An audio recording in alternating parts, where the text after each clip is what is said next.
They were just 15 hours away from handing me my 2.4 million pension.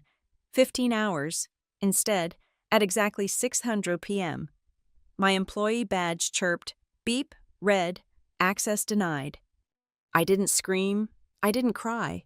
I simply went home, opened my laptop, and triggered a sequence of events that would cost the company $1.1 billion in just 3 hours.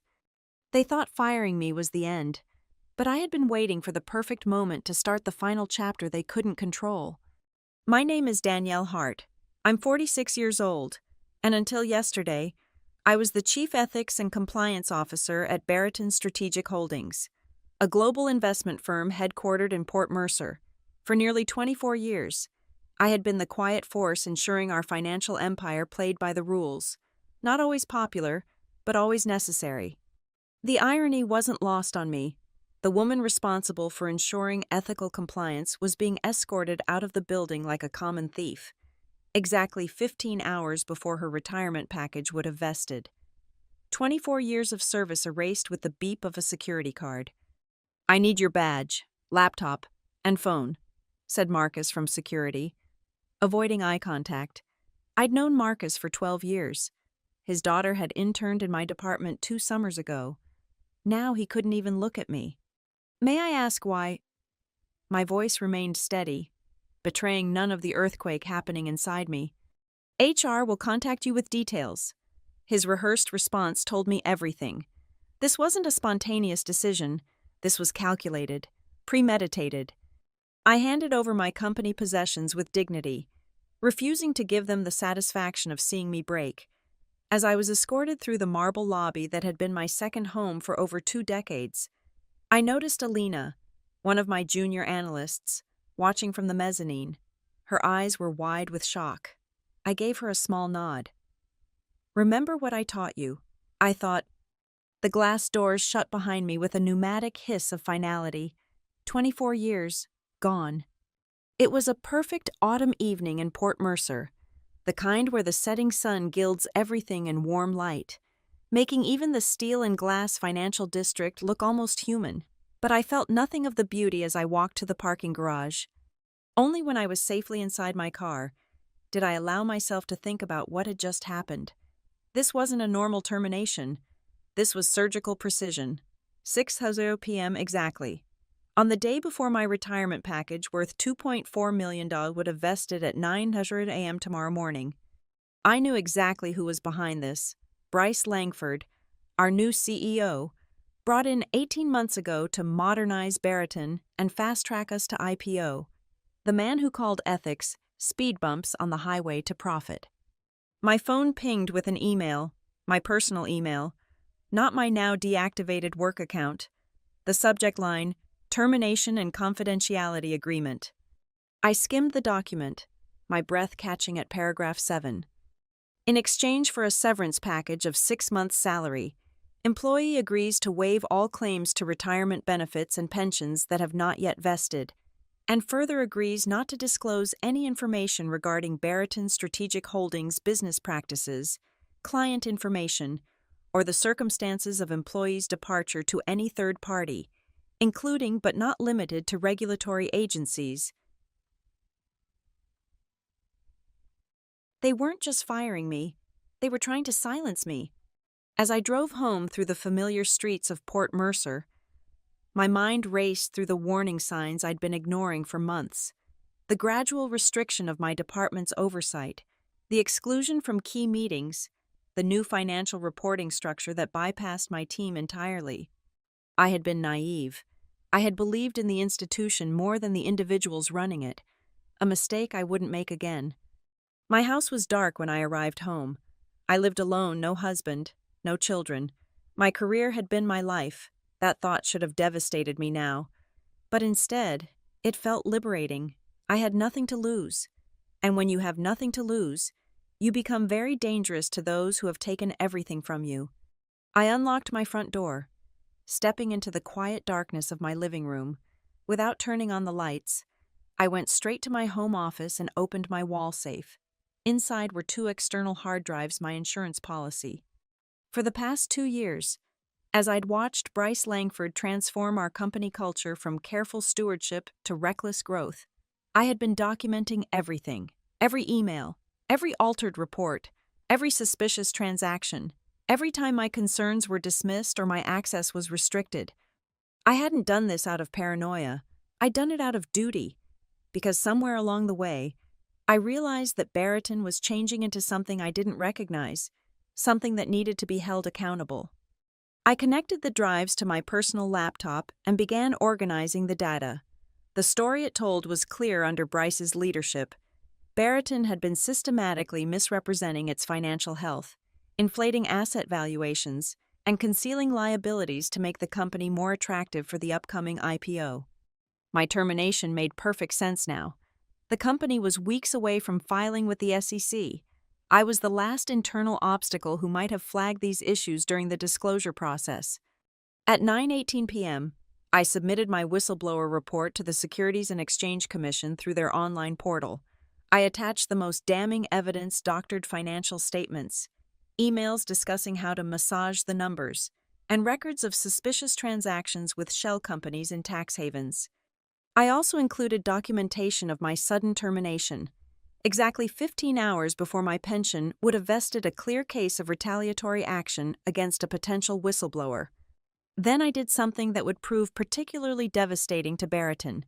I emailed copies of certain key documents to 5 specific clients, massive institutional investors who had billions with us, and who had repeatedly emphasized their zero-tolerance policy for ethical breaches. Finally, I drafted emails to 3 financial journalists I had maintained professional relationships with over the years. I didn't send these yet. Those were my nuclear option. By midnight, I had done everything I could. The machinery was in motion. I took a sleeping pill and went to bed, knowing that tomorrow would change everything. I slept surprisingly well for someone who had just blown up their entire career, perhaps because for the first time in years, I felt clean.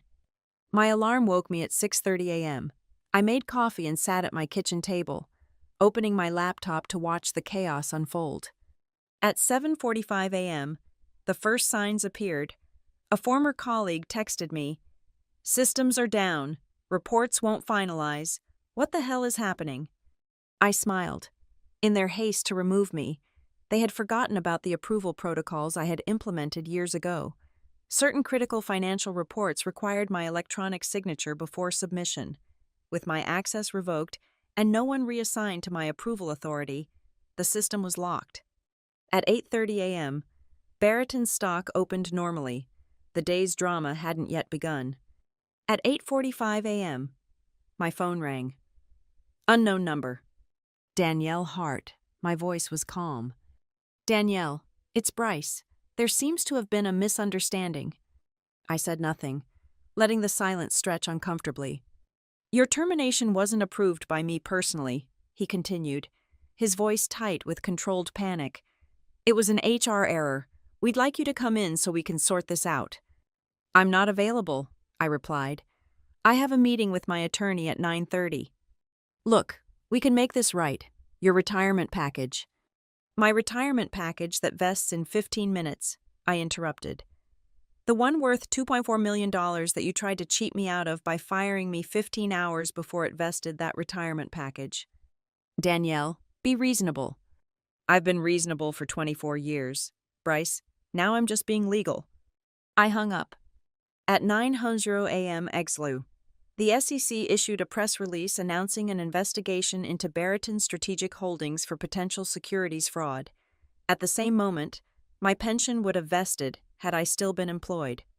At 9:05 a.m., the first of my 5 client contacts called Barrington to announce they were withdrawing their funds, citing fiduciary concerns. At 9:14 a.m., the first news story broke about a whistleblower claim against Barrington. At 9:19 a.m., a financial blog published a story revealing that Bryce Langford had quietly sold a significant portion of his personal Barrington holdings a week earlier. The stock began to plummet. By 9:27 a.m., trading was temporarily halted due to volatility after the stock had fallen 18%. When trading resumed at 9:32 a.m., the sell-off intensified. Institutional investors were dumping their positions, Retail investors were panicking. By 10:00 a.m., Barrington's stock had lost 32% of its value, approximately $1.1 billion in market capitalization, gone in under an hour. At 10:15 a.m., a class action lawsuit was filed by shareholders. At 11:00 a.m., the company's internal messaging system exploded with reports that Bryce Langford had left the building and wasn't responding to calls or texts. The empire was crumbling, and I watched it all happen from my kitchen table, still wearing my pajamas. My phone hadn't stopped ringing. Colleagues, journalists, even board members were trying to reach me. I ignored them all. I had said everything I needed to say in my SEC filing. At 2:00 p.m., I finally got dressed and went for a walk by the lake near my house. The autumn leaves crunched under my feet, and for the first time in years, I noticed how beautiful they were. Red and gold and orange, nature's warning colors. The colors that say danger here. Proceed with caution. My phone pinged with an email from the SEC, confirming receipt of my whistleblower report and requesting a formal interview. They also mentioned potential whistleblower rewards, which could range from 10% to 30% of any monetary sanctions collected. Given the scale of Barrington's market manipulation, this could potentially be many millions, far more than the pension I had lost. But money wasn't what this was about. Another email arrived, this one from Alina, my young analyst. They're saying crazy things about you, but I know the truth. You taught me where to draw the line. I'll hold it. I smiled. Perhaps that was my real legacy, not the documents or the reports, or even the corporate takedown, but the people I had mentored, the next generation who might do better. I sat by the lake until sunset, holding the notebook I had carried with me for 24 years at Barrington, filled with meeting notes and project plans and ethical guidelines I had once believed the company valued. They thought they could erase me from the record, I whispered to the darkening water, but I left my mark where they can never control it in principle. Tomorrow would bring interviews and depositions and legal battles, but tonight, for the first time in 24 years, I was truly free. The SEC interview room was sterile and windowless, designed to make you forget the passage of time. I had been there for 3 hours already, meticulously walking 2 investigators through the evidence I had gathered. "And you're certain about these transactions through the Cayman Islands subsidiary?" asked Agent Reeves, a stern woman with cropped gray hair and eyes that missed nothing. "Absolutely," I replied, pointing to the spreadsheet. "If you look at the quarterly transfers, they always occur 3 days before earnings reports. The amounts consistently offset underperforming assets." Her colleague, Agent Morales, nodded. "And the timing of your termination?" 15 hours before my pension vested, I supplied. After 24 years of service with exemplary performance reviews, the only negative feedback in my file appeared in the last 6 months, after I began questioning these exact transactions. "That's convenient timing," Morales remarked dryly. "It wasn't convenience, it was cost saving," I replied. "My pension was worth $2.4 million. They fired me to avoid paying it, but they made a $1.1 billion mistake." Reeves leaned forward. "Ms. Hart, why didn't you come to us sooner? This pattern of behavior didn't develop overnight." It was a fair question, and one I had been asking myself since everything unraveled. I took a moment before answering. "I believed I could fix it from the inside," I admitted. Barrington had been my home for nearly half my life. I thought the institution was fundamentally sound. Even if some individuals were pushing boundaries, I was wrong. "When did you realize you were wrong?" Morales asked. 6 months ago, March 14th. The date was burned into my memory. I was working late, reviewing some anomalous transactions flagged by our monitoring system. Bryce was hosting a dinner for the executive team in our private dining room. I needed his authorization to investigate further, so I went to find him. I paused, remembering the moment with crystal clarity. The door was partially open. I overheard Bryce telling the CFO, "Danielle is the last roadblock before the IPO. She needs to disappear before the SEC filing." I didn't enter. I went back to my office and began backing up everything I could access. The agents exchanged glances. That's when you started collecting evidence, Reeves clarified. No, I shook my head. I'd already been documenting inconsistencies for over a year at that point. But that night, I realized they would eventually force me out, so I became more systematic, more thorough, and I created contingency plans for when the axe fell. Very forward thinking, Morales commented. I'm a compliance officer, I replied simply. Risk management is what I do. The questioning continued for another 2 hours. They were particularly interested in the role of the board of directors, whether they had been complicit or merely negligent in their oversight. I told them what I knew, that some board members had raised concerns that were quickly silenced, while others seemed willfully blind to red flags. One last question. Ms. Hart, Reeves said as we concluded. What do you want out of this? I considered the question carefully. Justice, I finally said. Not just for me, but for every employee who believed in the company's stated values, for every client who trusted us with their money, and for every shareholder who invested in a fiction. I want accountability. Reeves nodded. Well, you've certainly started that process. The whistleblower program entitles you to 10-30% of any monetary penalties we collect. Based on what you've shown us today, that could be substantial. I'm aware, I replied. But that wasn't my motivation. No, Reeves agreed, studying me carefully. I believe that. As I gathered my documents, Morales added, we'll be in touch soon. In the meantime, you might want to retain counsel if you haven't already. Barreton's lawyers will be coming for you. They already are, I confirmed. I received a cease and desist letter this morning, and a notice that they're suing me for breach of confidentiality and theft of proprietary information. Standard intimidation tactics, Reeves said dismissively. Your whistleblower status offers significant protections. I thanked them and left the federal building. Stepping into the bright midday sun, my phone showed 17 missed calls and 32 unread emails. Most were from journalists seeking comment. 2 were from former colleagues expressing solidarity. 1 was from Bryce Langford's personal email, with the subject line, "We can still fix this." I deleted it without reading. My attorney had arranged a secure temporary office where I could work during the coming storm. I headed there now, knowing the next few days would be crucial. Barreton would be marshaling its considerable resources to discredit me and minimize the damage. I needed to stay one step ahead.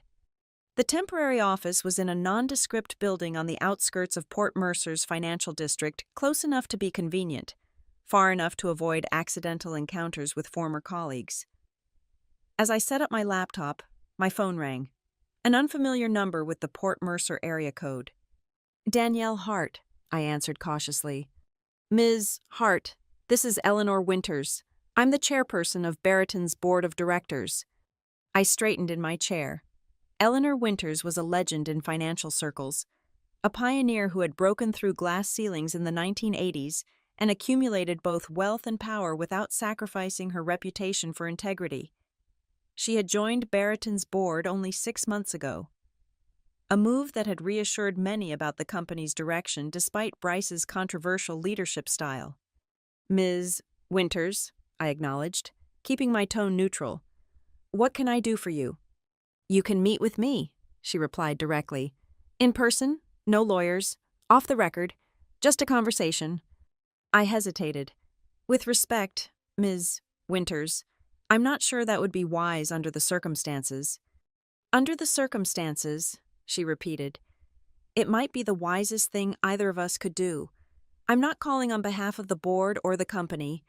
I'm calling because I need to understand what happened, and you're the only one I trust to tell me the truth. Her words surprised me.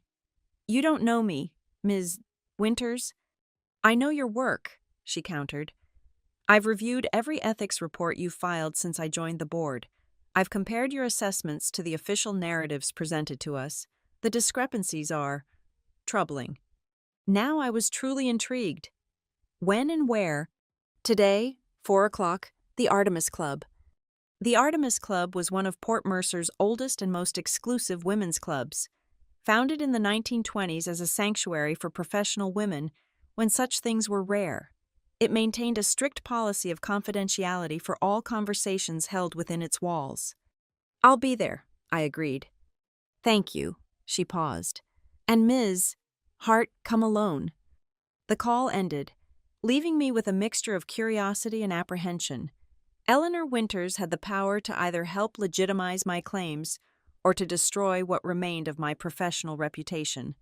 Meeting her was a risk, but one I felt compelled to take. I spent the next few hours organizing my evidence and preparing for the various legal battles ahead. My attorney had already connected me with a specialized law firm that handled whistleblower cases, and we had a conference call scheduled for later that afternoon. I would have to reschedule. At 3:45 p.m., I arrived at the Artemis Club, a stately brownstone tucked away on a quiet street lined with ancient oak trees. The receptionist, a poised woman in her 60s, greeted me by name without my having to introduce myself. "Ms. Winters is waiting in the blue room," she informed me, gesturing toward a hallway lined with portraits of distinguished women from Port Mercer's history. The blue room was aptly named a serene space decorated in various shades of blue, from the pale ceiling reminiscent of a clear morning sky to the deep navy of the plush carpet. Eleanor Winters sat in a wing chair by the window, a pot of tea and 2 cups arranged on the table before her. She rose as I entered, a tall, elegant woman in her 70s, with silver hair swept into a classic chignon and keen blue eyes that assessed me immediately. "Ms. Hart," she said, extending her hand. "Thank you for coming." "Ms. Winters?" I shook her hand, noting her firm grip. "Please, call me Eleanor, and may I call you Danielle?" I nodded, taking the seat across from her. She poured tea for both of us, her movements precise and deliberate. 24 years at Barrington," she began. "Longer than most marriages these days." "It was," I agreed. "And ended with less ceremony than most divorces," she added, a hint of disapproval in her tone. "Much less," I confirmed, taking a sip of tea. Eleanor studied me over the rim of her cup. "I've spent the last 48 hours reviewing financial records, board minutes, and internal communications. I've spoken to 12 current executives and 5 former ones. I've consulted with 2 independent forensic accountants." She set down her cup with a decisive click. "And I've come to a disturbing conclusion." I waited, saying nothing. "You're right," she stated flatly. "About all of it." Whatever I had expected from this meeting, it wasn't this unambiguous validation. I carefully controlled my expression, but Eleanor caught my surprise nonetheless. "You thought I would defend the company," she surmised. "I thought you would defend the board," I clarified. "Your reputation is now tied to Barrington's." She gave a short, humorless laugh. "My reputation was built long before Barrington, and it was built on recognizing truth when I see it. The board was systematically misled. Information was filtered, manipulated, and sometimes completely fabricated before it reached us." "By Bryce Langford," I suggested. "By Bryce and a small cadre of executives who stood to make fortunes from the IPO," she confirmed. "But that doesn't absolve the board of responsibility. We should have asked more questions. We should have insisted on unfiltered access to division heads like you." She leaned forward, her expression intense. "Which brings me to why I asked you here. The board is meeting tonight in emergency session. We will be voting to terminate Bryce Langford and the entire executive committee. Effective immediately, we will be self-reporting to the SEC to supplement your whistleblower filing, and we will be announcing a comprehensive restructuring plan to salvage what can be saved of Barrington." I absorbed this information, considering its implications. "Why are you telling me this?" "Because I want you to come back," she said simply. I stared at her. "Come back. I was escorted out like a criminal 2 days ago." "A grave error that will be publicly acknowledged and rectified," she assured me. "We need you, Danielle, not just for continuity or for your institutional knowledge, though both are valuable. We need you because you were right when everyone else was either wrong or silent. We need your moral compass." I shook my head slowly. "I appreciate the offer, Eleanor, but I've burned that bridge. My SEC filing." was the act of a loyal employee who exhausted all internal remedies before going external, she interrupted. It was the right thing to do, and the board will acknowledge that in our statement. She reached across the table, not quite touching my hand, but coming close, an unusual gesture of connection from someone of her generation and position. I'm offering you the chance to finish what you started, she said quietly, not as Chief Ethics Officer, but as Interim CEO. The words hung in the air between us, momentarily incomprehensible. I don't. You have the moral authority, the institutional knowledge, and the trust of the rank-and-file employees. Eleanor continued. The three things we need most right now. It would be temporary 6 to 9 months while we stabilize the company and search for permanent leadership. You would have complete autonomy to clean house and rebuild a culture of integrity. My mind raced with implications. The SEC would view this as a significant remedial measure, she finished for me. I've already had preliminary discussions with them. Your whistleblower status and rewards would be unaffected. And my pension. A smile flickered across her face. Immediately vested, with appropriate interest for the inconvenience of the 48-hour delay. I sat back, truly at a loss for words. Eleanor gave me a moment, then continued. I understand if you need time to consider. It's not a small thing I'm asking. No, I agreed. It's not. I took a deep breath. What happens if I decline? Then we respect your decision. Announce a different interim leadership structure tomorrow, and proceed with the difficult work of rebuilding without your guidance. She shrugged slightly. It would be harder, but we would manage. I studied her carefully. You've thought this through. I've had 48 sleepless hours to think of nothing else, she confirmed. Barrington employs over 3,000 people. Danielle, most of them had nothing to do with Bryce's schemes. They're innocent bystanders whose livelihoods are now at risk because of actions taken by a few. It was a powerful appeal to my sense of responsibility, and Eleanor knew it. I had always cared deeply about the company's employees, had fought for their interests, even when it made me unpopular with leadership. I need until morning, I said finally. This isn't a decision I can make on impulse. Eleanor nodded, seemingly satisfied. The board meets at 8:00 p.m. I'll need your answer by 7:00. You'll have it, I promised. As we rose to leave, Eleanor fixed me with one last penetrating look. Whatever you decide, know that you've already changed Barrington forever. The question now is whether you want to shape what it becomes next. I left the Artemis Club with my thoughts in turmoil. The idea of returning to Barrington, not just returning, but leading it, was simultaneously appealing and terrifying. I had spent 24 years enforcing rules created by others.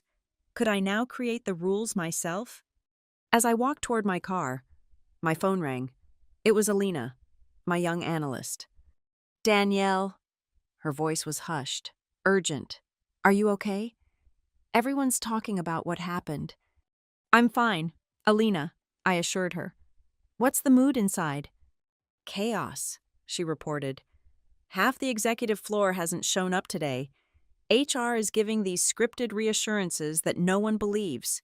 And the trading floor, she paused. It's like a funeral. And what about you? I asked, genuinely concerned. Are you in any trouble for contacting me? No, she said. No one knows. I'm being careful.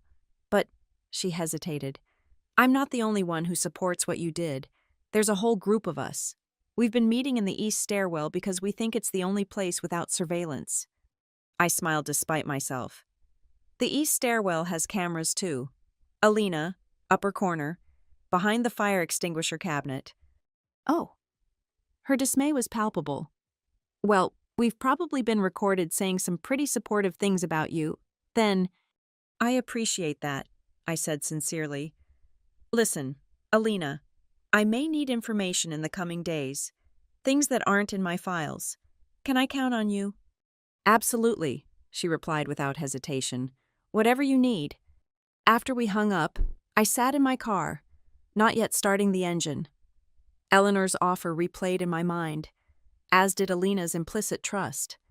I had spent my career believing in systems and institutions. I had believed that Barreton's ethical framework was solid.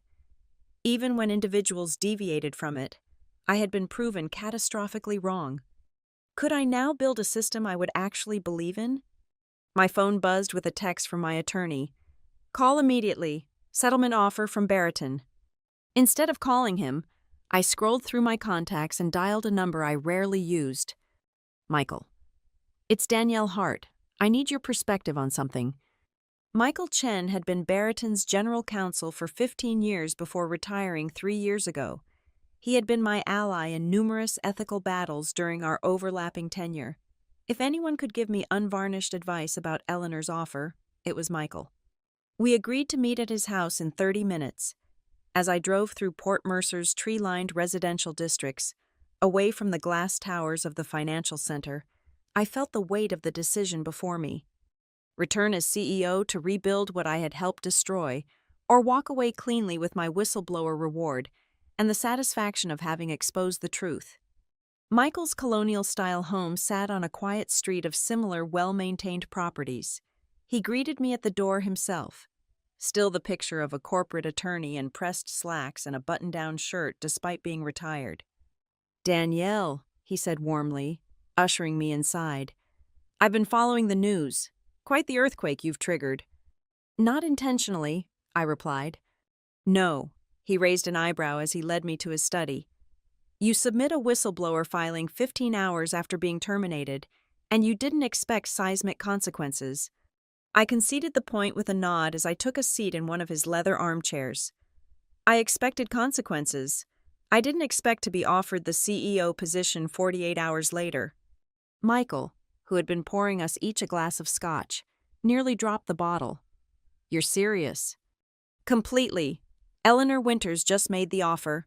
Interim CEO, 6 to 9 months, full autonomy to clean house and rebuild." He handed me a glass, then sank into the chair opposite mine, visibly processing this information. "Eleanor Winters," he mused. "I should have known she'd take decisive action. She doesn't suffer fools or frauds." "What do you think?" I asked. "Am I crazy to even consider it?" Michael took a thoughtful sip before answering. "It's not crazy, unexpected, certainly, complex, definitely, but not crazy." He studied me over his glass. "The question is whether you want to take on the burden of saving Barreton after they discarded you." "That's part of it," I acknowledged. "But there's more. 3,000 employees, thousands more clients whose financial futures are tied to Barreton's survival. If I walk away now with my whistleblower reward, am I just as guilty of abandoning them as Bryce was?" "No," Michael said firmly.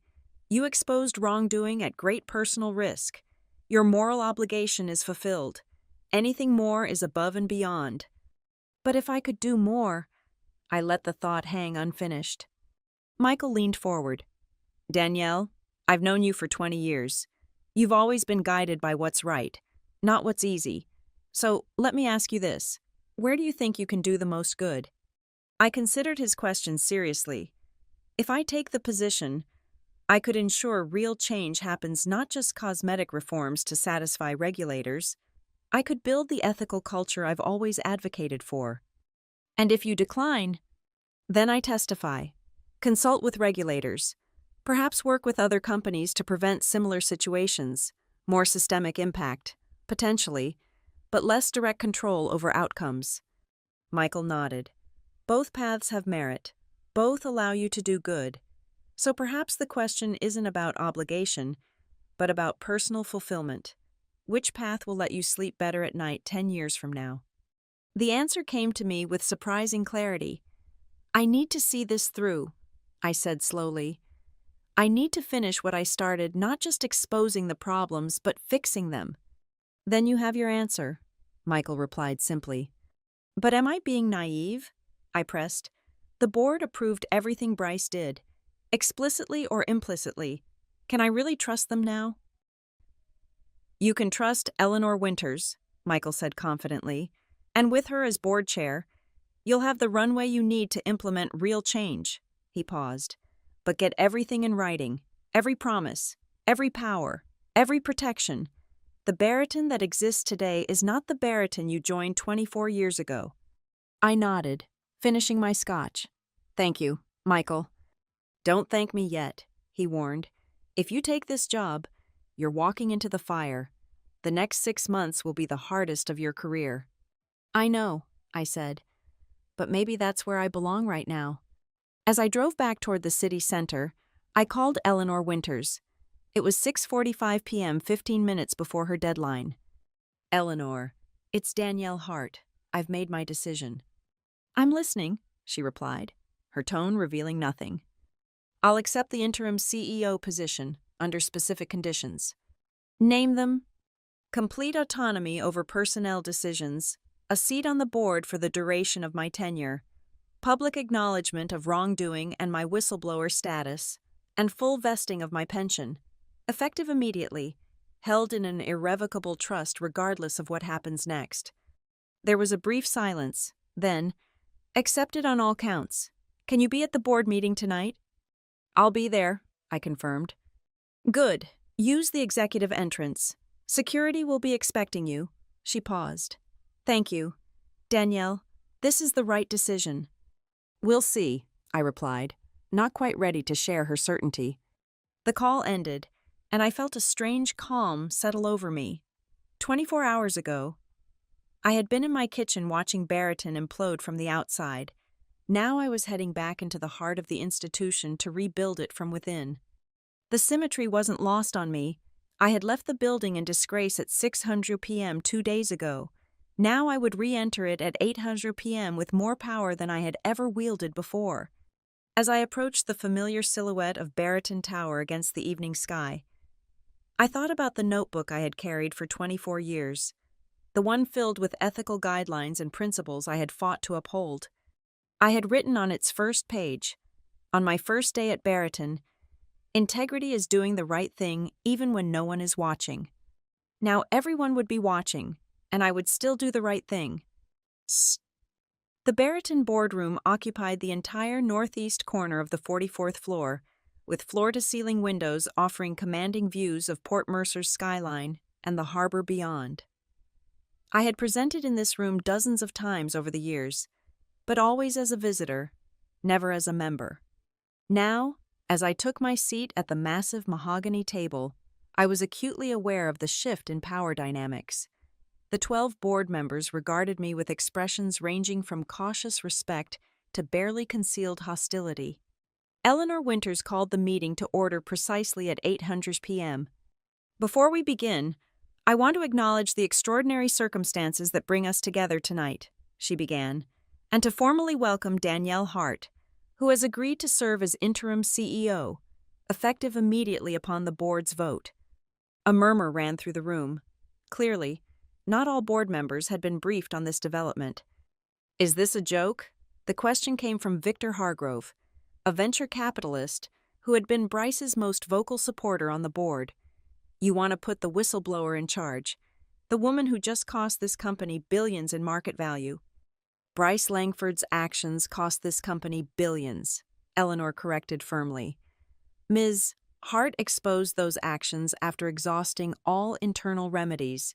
The fact that we're even able to take corrective action now instead of learning about these issues from indictments is because of her.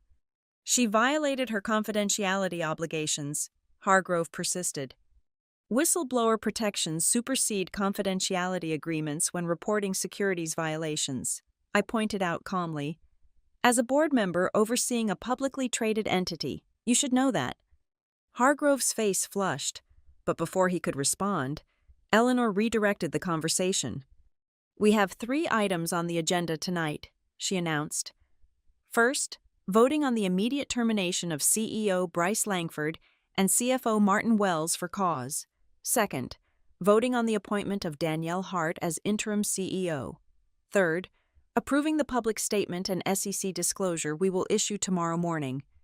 She turned to the board's secretary. Let's proceed with the first vote. The vote to terminate Bryce and Martin passed 10-2, with only Hargrove and one other board member dissenting.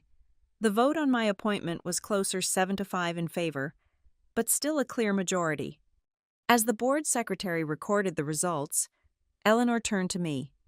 Congratulations, Ms. Hart.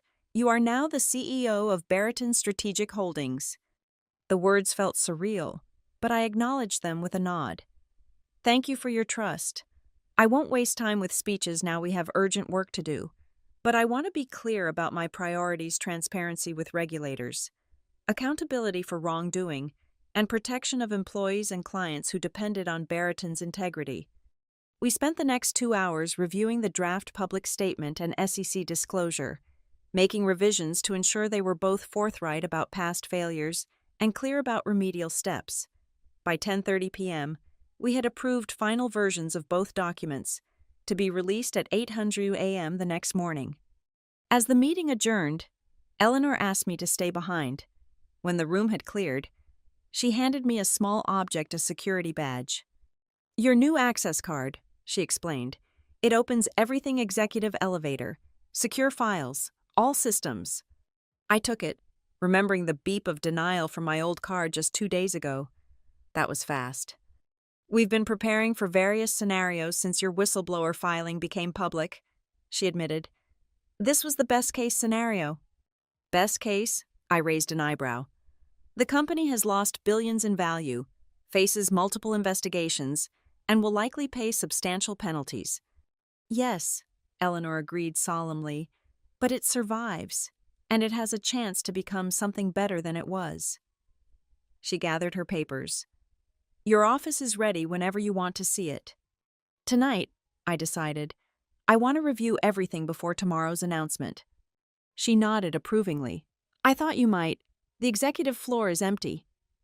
Bryce and his team have been barred from the premises since this afternoon. Security will show you to the CEO's office. The executive elevator ride to the 45th floor was brief and laden with meaning. The last time I had been on this floor was for that fateful meeting 6 months ago, when I had overheard Bryce discussing my disappearance. The security officer escorted me to the CEO's suite, a spacious corner office with an adjoining conference room and private bathroom. Bryce's personal items had already been removed, leaving the space impersonal and oddly sterile. Thank you, I told the officer. I'll be fine from here. Once alone, I walked slowly around the office, absorbing the reality of my new position. The desk, twice the size of my old one, faced the windows rather than the door, symbolizing the CEO's outward focus on the world beyond Barrington rather than the internal workings of the company. I turned it around. My focus would be inward first, on healing the culture and restoring integrity to our operations. I sat down and logged into the computer system with my new credentials. For the first time, I had unfettered access to everything: board communications, executive deliberations, financial systems, personnel files. The transparency I had advocated for years was now at my fingertips. I began with Bryce's emails, searching for communications about my termination. It didn't take long to find the smoking gun, an exchange between Bryce and the head of HR from 2 weeks earlier. From Bryce Langford to Diana Mercer. Subject: Hart termination. Diana, we need to proceed with the Hart termination as discussed. Critical timing issue must happen exactly 15 hours before her pension vests. Schedule for 6:00 p.m. on the 14th. No earlier, no later. Standard protocol, otherwise immediate escort from building. Systems access terminated simultaneously. Prepare the separation agreement with the NDA as we discussed. No exceptions. B. From Diana Mercer to Bryce Langford. Subject: Re Hart. Termination. Bryce, I must again express my concerns about this approach. Ms. Hart has been with the company for 24 years with an exemplary record. The timing you're requesting could create significant legal exposure for Barrington, especially given her role in compliance. HR strongly recommends either 1. Allowing her pension to vest before termination. 15 hours is not worth the risk. 2. Documenting a clearer performance-based justification over a longer period. Please advise if you want to proceed despite these risks. Diana. From Bryce Langford to Diana Mercer. Subject: Re Hart termination. Proceed as directed. This is not a request. B. I sat back, a cold anger washing over me. The calculated cruelty of it, not just the termination itself, but the precise timing to deny me my earned pension, was breathtaking. and Diana Mercer had raised concerns but ultimately complied. I made a note Diana would be one of my first meetings tomorrow. I continued my exploration, pulling financial reports, reviewing pending transactions, and examining the IPO preparation documents. The picture that emerged confirmed everything I had suspected and more. The company's financial reporting had been systematically manipulated to present an artificially rosy picture to potential investors. Around 1:00 a.m., I heard a soft knock at the office door, surprised that anyone else would be here at this hour. I called, "Come in." The door opened to reveal Alina, looking nervous but determined. "Alina," I said, genuinely surprised. "What are you doing here so late?" "I heard," she said simply, "about your appointment. Word travels fast. Even at midnight." She hesitated in the doorway. "I wanted to see if you needed anything, and to give you this." She approached the desk and handed me a flash drive. "What is this?" I asked. "After you were terminated, a team was assigned to review all your files and communications," she explained. "I was part of that team. We were told to flag anything that could be used to discredit you if you went public with concerns." She gestured to the drive. "This is everything they collected, plus notes from their meetings about how to spin various discoveries." I stared at her, impressed by her courage and foresight. "You copied this knowing it might cost you your job." She nodded. "You taught me that some things matter more than job security." I pocketed the drive. "Thank you. Alina, this could be invaluable." I studied her thoughtfully. "How would you feel about a promotion?" Her eyes widened. "What kind of promotion?" "I need a chief of staff," I told her.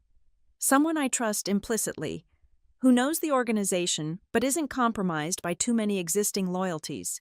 Someone with both technical skills and ethical backbone." "Me?" She sounded incredulous. "But I've only been here 3 years." "Sometimes fresh eyes are exactly what's needed," I replied. "Think about it overnight. We can discuss details tomorrow." After Alina left, I continued working until nearly 3:00 a.m., compiling a list of immediate priorities and identifying key personnel decisions. Finally, exhausted and satisfied with my preparation, I decided to go home for a few hours of sleep before returning for what promised to be one of the most challenging days of my professional life. As I left the building, the night security guard, not Marcus, but an older man I recognized from weekend shifts, did a double take when he saw me. "Ms. Hart, I heard you were... Well, welcome back, ma'am." "Thank you, George," I replied, pleased that I remembered his name. "Things have changed rather dramatically." He nodded sagely. "So I gather. Whole building's been buzzing. People are saying you're the new boss." "Interim CEO," I confirmed. He broke into a wide smile. "Well, that's the best news I've heard all week, begging your pardon, ma'am. But that Langford fellow never bothered to learn any of our names, not once in 18 months. I hadn't known that about Bryce, but it didn't surprise me. "Well, George, you'll be seeing a lot of me in the coming months, including some very early mornings and late nights." "We've got your back, Ms. Hart," he assured me. "The whole security team. Word gets around about who treats people right." His simple vote of confidence stayed with me during the short drive home. Perhaps this impossible task wasn't quite so impossible after all. There were good people throughout Barretton, people who had been silenced or sidelined under Bryce's leadership, but who remained committed to the company's true values. My phone pinged with an email as I parked outside my house. It was from Eleanor Winters, sent just minutes ago despite the late hour. "Danielle, the statement and SEC filing are ready for your final review before the 8 a.m. release. I've also taken the liberty of drafting an internal announcement to all employees about your appointment, to be distributed simultaneously. On a personal note, you've taken on an enormous challenge at significant personal cost. I want you to know that you have my complete support and confidence. Barretton can be saved, and you are the right person to save it, Eleanor." I replied with a brief confirmation that I would review everything by 7:00 a.m., then entered my dark, quiet house. For the first time in 2 days, I felt something like peace. Not because the path ahead would be easy, it would be anything but because it was the right path. I had spent 24 years at Barrington, fighting for ethical practices from a position of limited power. Now I had the authority to implement the changes I had always advocated. The company that had tried to discard me would now be reshaped in my image. As I drifted off to sleep, I thought again of my notebook with its 24 years of observations and principles. Tomorrow, those principles would begin to become reality. I arrived at Barrington Tower at 6:30 a.m., beating even the earliest regular employees. The building was quiet, the massive lobby empty except for security personnel. I used my new access card to reach the executive floor, still marveling at the reversal of fortune that had occurred in just 72 hours. By 7:45 a.m., I had reviewed and approved the public statement, SEC filing, and internal announcement. I had also drafted a list of immediate priorities and scheduled meetings with key department heads throughout the day. At 8:00 a.m. precisely, everything was released simultaneously. The press statement announcing Bryce's termination and my appointment, the SEC filing detailing the financial irregularities we had discovered, and the email to all employees explaining the leadership change. I watched from the CEO's office as the news hit the financial media. The initial reaction was stunned disbelief, followed quickly by speculation about what this meant for Barrington's future. The stock, which had been in freefall since my whistleblower filing became public, stabilized somewhat on the news of decisive board action. By 8:30 a.m., my phone was ringing constantly with calls from journalists, analysts, and industry contacts. I let them all go to voicemail. Today was about internal communication, reassuring employees, and setting a new direction. The external world could wait. At 9:00 a.m., I held my first executive meeting. Only half of Bryce's leadership team remained. The others had been terminated along with him. The survivors looked shell-shocked, uncertain of their futures and my intentions. "Good morning," I began, taking my place at the head of the conference table. "We all know why we're here. Barrington is in crisis, a crisis of ethics, leadership, and trust. My job is to guide us through this crisis and rebuild what has been damaged. Your job is to decide whether you want to be part of that rebuilding." I looked each of them in the eye before continuing. "I have no interest in a witch hunt. What I care about is moving forward with absolute integrity. If you can commit to that, regardless of what happened in the past, there's a place for you here. If you can't, now is the time to say so." One executive, the head of international operations, spoke up. "With respect, Ms. Hart, some of us tried to raise concerns under the previous leadership. We were shut down or sidelined." "I know, Richard," I acknowledged. "I've reviewed the records. Your objections to the Singapore restructuring are well documented, as is the subsequent reduction in your authority. That's why you're still here." He looked surprised that I knew this history, then nodded gratefully. I turned to Diana Mercer, the HR director who had ultimately carried out my termination despite her reservations. "Diana, I saw your emails to Bryce about my termination. You raised concerns but proceeded anyway." She paled slightly. "Yes, I should have done more. Resigned in protest. Perhaps, I agreed. But you did create a record of your objections, which is more than most did. I need to know, can I trust you to stand firm next time?" She straightened in her chair. "Absolutely. I've learned my lesson the hardest way possible." I nodded, accepting her assurance for now but making a mental note to watch her actions closely. The meeting continued with a detailed discussion of immediate priorities cooperating fully with the SEC investigation, conducting an internal audit of all financial reports from the past 2 years, and communicating transparently with employees about the changes ahead. By noon, the executive team had their marching orders, and I turned my attention to broader communication. I scheduled a company-wide town hall for 3:00 p.m., enough time for the news to percolate through the organization, but not so long that rumors and speculation would flourish unchecked. At 2:30 p.m., Alina knocked on my office door. "I've thought about your offer," she said without preamble. "And," I prompted. I accept, she replied firmly, on one condition. I raised an eyebrow, intrigued, which is that when you identify who actively participated in the fraud, they face consequences regardless of their level or connections. I smiled, pleased by her principled stance. That was already my intention. Alina, welcome aboard. Her first assignment as my chief of staff was to help prepare for the town hall. We decided on a format that would allow for maximum transparency, a brief prepared statement followed by unscripted Q&A. No questions would be off limits. At 3:00 p.m., I walked onto the stage in Barryton's main auditorium. Nearly 1,000 employees were present in person, with the rest watching via video link from regional offices. The room was silent as I approached the podium, all eyes fixed on the woman who had been escorted from the building in disgrace 72 hours earlier and had returned as CEO. Good afternoon, I began. As you all know by now, Barryton is facing an unprecedented situation. 3 days ago, I was terminated from my position as Chief Ethics and Compliance Officer, 15 hours before my pension was set to vest after 24 years of service. I paused, letting that sink in. I subsequently filed a whistleblower report with the SEC, detailing financial irregularities and ethical breaches I had documented over the past 2 years. Yesterday, the board of directors terminated CEO Bryce Langford and CFO Martin Wells for cause, and appointed me as interim CEO to lead Barryton through this crisis. The auditorium remained eerily quiet. I won't pretend this transition will be easy, I continued. We face regulatory investigations, potential fines, litigation from shareholders, and a crisis of confidence among our clients.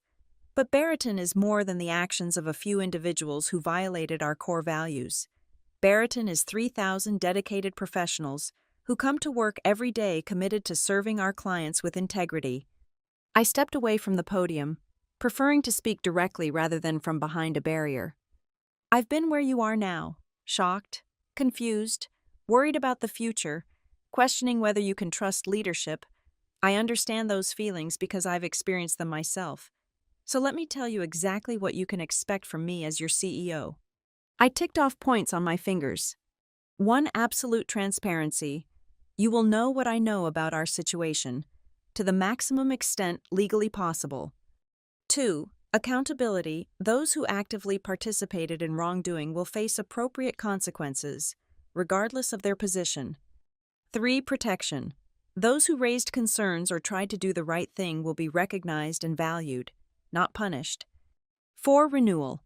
We will use this crisis as an opportunity to rebuild Barryton on a foundation of genuine integrity, not just compliance with regulations, but commitment to ethical principles. I surveyed the room, making eye contact with as many employees as possible.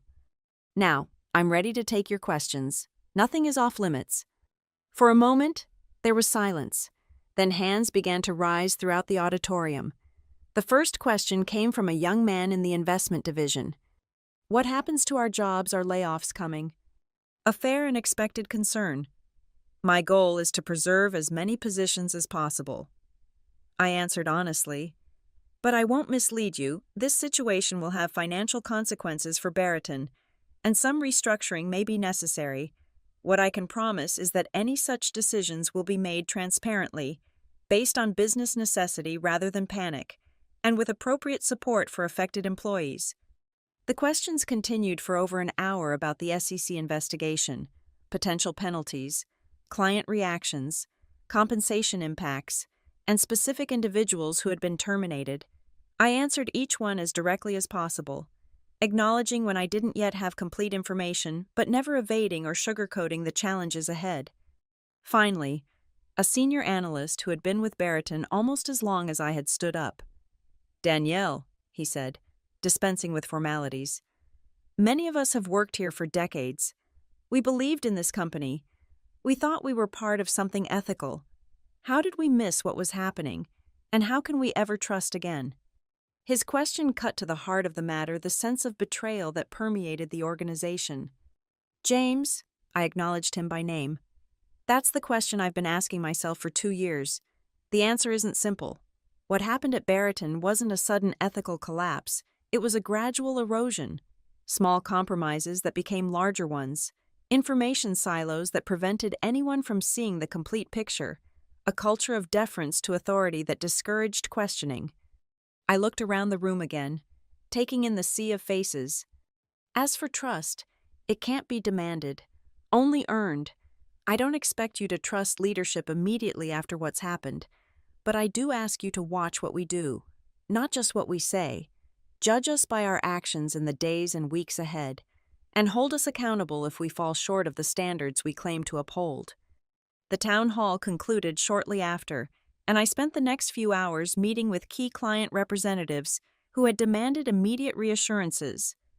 By 7 p.m., I was back in the CEO's office, reviewing the day's developments with Alina. "The initial shock is wearing off," she reported. "People are cautiously optimistic. The transparency of the town hall made a big impression." "Good," I said, "but this is just day one. We have months of difficult work ahead." My phone rang, Eleanor Winters calling for an update. "The stock closed down only 3%, she informed me without preamble. "After yesterday's 22% drop, that's practically a victory." "How are the institutional investors responding?" I asked. "Mixed," she admitted. 2 have indicated they're reducing their positions. 3 are holding steady for now. 1 Blackwell Capital actually increased their stake today. "Interesting," I mused. "They're betting on our recovery." "They're betting on you," Eleanor corrected. "Their analyst called me this afternoon. They believe your appointment signals a genuine commitment to reform, not just a public relations move." After we hung up, I sat quietly, contemplating the weight of responsibility I had taken on. 3,000 employees, countless clients, a financial institution with tentacles throughout the global economy. Could I really transform Barrington? Or was I merely managing its decline with more dignity than Bryce would have? A soft knock interrupted my thoughts. It was George, the night security guard. "Pardon the interruption, Ms. Hart. Just checking if you need anything before I start my rounds." "I'm fine, George, thank you." He lingered in the doorway. "If you don't mind my saying so, there's a different feel in the building today. People talking in the halls instead of hurrying with their heads down. More lights on after hours, like folks aren't in such a rush to leave." His observation touched me. "That's good to hear." "It is," he agreed. "This place was sick. Now maybe it's starting to heal." After he left, I opened my desk drawer and placed my old notebook inside 24 years of observations, concerns, and ethical guidelines that had once seemed like voices in the wilderness. Now they would become the foundation for Barrington's renewal. My phone pinged with a final email for the day from the SEC investigators requesting a follow-up interview. The road ahead would be long and difficult, with no guarantee of success, but for the first time in years, I felt aligned with my purpose. They had fired me 15 hours before my pension vested, thinking it was the end of my story at Barrington. Instead, it had merely been the end of one chapter and the beginning of another one they couldn't control. As I gathered my things to finally go home, I paused at the window overlooking Port Mercer's glittering skyline. Somewhere in that sea of lights were the homes of Barrington employees who had gone to bed uncertain about their futures. I had the power to shape those futures now. It was a responsibility I hadn't sought but would not shirk. The company that had tried to erase me would now be rebuilt through my vision of what a financial institution could and should be. They had thought firing me was the end. They were wrong. It was just the beginning.